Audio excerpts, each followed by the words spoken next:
Le PKK est une organisation marxiste, léniniste, staliniste et communiste.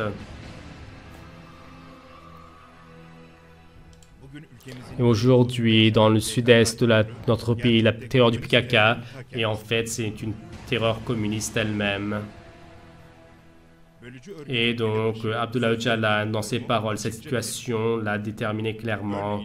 Par exemple, donc, Abdullah Öcalan, dans la 13e année d'établissement, donc, il donne ce message. Le socialisme s'est effondré, le communisme s'est effondré. À ceux qui disent cela, en tant que meilleure réponse, tout à fait au contraire, que le communisme est le plus fort, le plus juste et le plus élevé, donc c'est réalisé dans le PKK, disons-nous.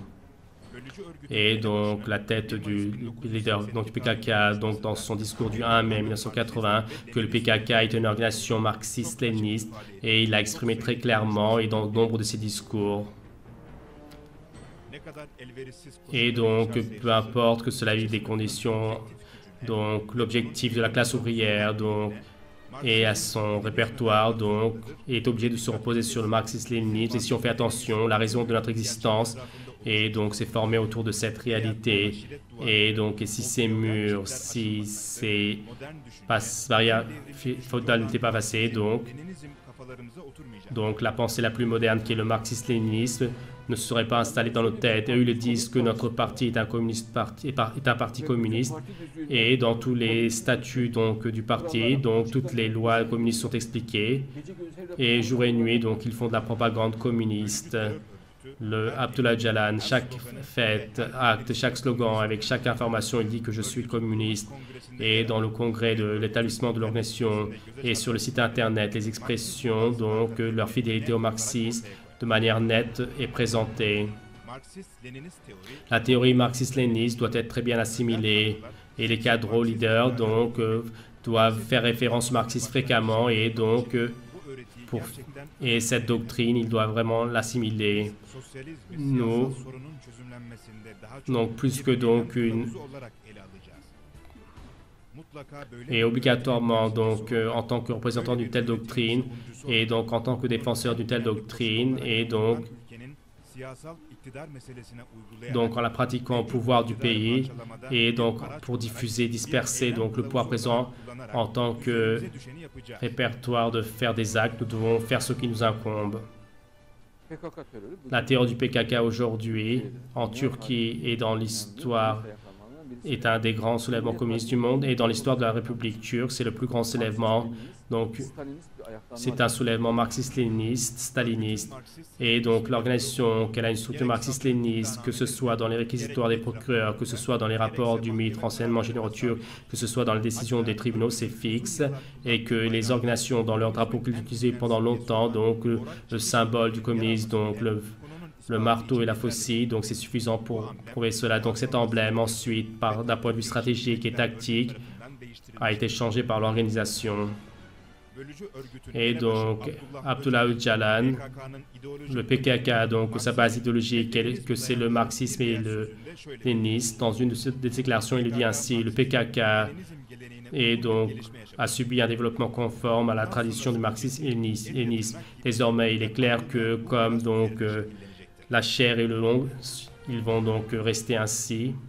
Le Lénine, donc ce qu'il est dans les années 1900, moi, je représente le socialisme du XXIe siècle. Donc en combattant le réel socialisme et en combattant l'impérialisme, je construis le nouveau socialisme. Abdullah Öcalan fait ce que dit Lénine. Et dans le sud-est de la Turquie, donc les communistes font dire ce que dit Lénine. Ils pratiquent la religion et la religion marxiste-léniniste. Ils font l'adoration de celle-ci. Voici le fait. Et donc Abdullah Öcalan, parle donc des...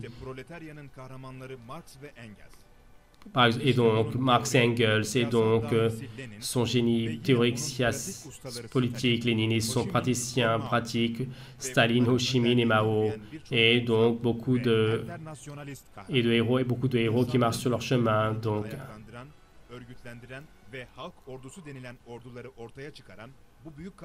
et donc ces grands héros, donc leur place dans l'histoire du monde est certes grande, donc selon lui. Et Abdullah Öcalan, donc, tout comme les leaders communistes dont il est, et donc il est du côté de pratiquer la terreur et la violence, car donc leur idéologie donc communiste sur laquelle ils reposent, le marxisme-léninisme et le darwinisme, ordonnent cela. Lénine, donc la communauté la terreur est une partie indissociable du communisme, il l'explique ainsi. Ce dont nous importons donc, c'est la lutte armée. Et cette lutte, donc les personnes doivent être faites par les individus et les petits groupes.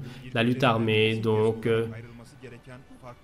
doivent être divisées vers deux objectifs. D'abord, donc cette personne, aux personnes, aux leaders et à l'armée et aux policiers, donc pour objectif de leur faire des complots. Deuxièmement, donc à la fois au gouvernement et également aux personnes privées, de mettre la main sur leurs sources financières. C'est-à-dire, bien sûr, il dit que nous allons tout bombarder, nous allons tuer les gens, nous allons verser le sang. N'est-ce pas la nécessité du communisme, dit-il. Et ces paroles, Lénine dit que la terreur et l'anarchie est indispensable, et il exprime ainsi. Et donc, en tant que principe, nous n'avons jamais rejeté la terreur, nous ne pouvons pas la rejeter. La terreur, donc, à un moment de conflit, et dans une situation ou certaines conditions, certes, cela donc sera utile, et même donc c'est un des procédés obligatoires de guerre.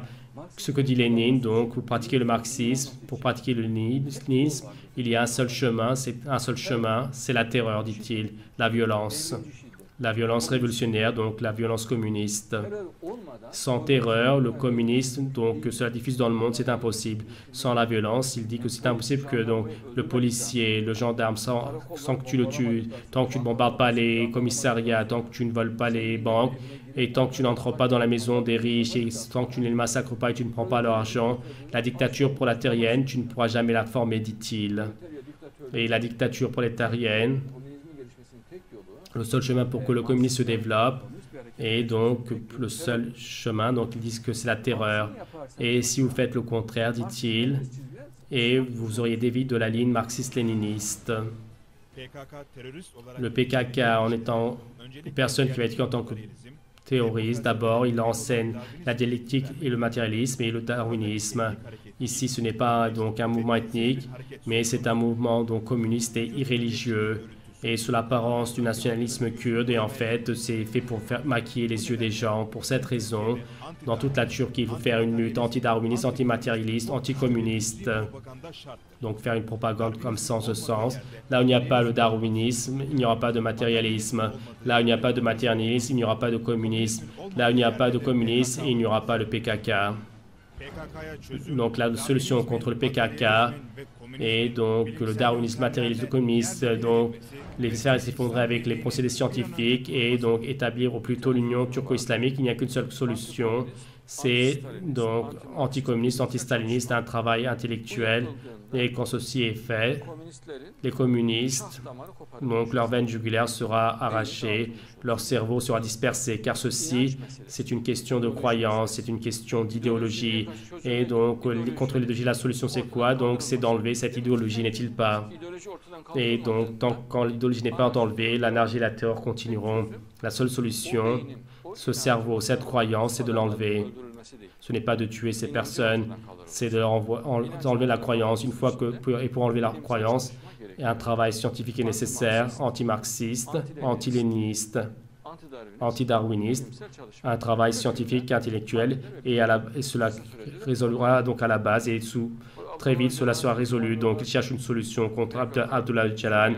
Le PKK a fait ceci, cela, comment est-ce que nous allons faire, mon frère? S'il y a 100 maladies, avec rien qu'un seul donc remède, tout fini. Regardez, avec un seul médicament, le sujet va être clos. Lorsqu'ils vont prendre le médicament de l'Union turco-islamique, d'un coup, ces 100 maladies vont disparaître. La solution contre le PKK, c'est d'un point de vue, donc, avec des procédés scientifiques et intellectuels, et établir au plus tôt l'Union turco-islamique.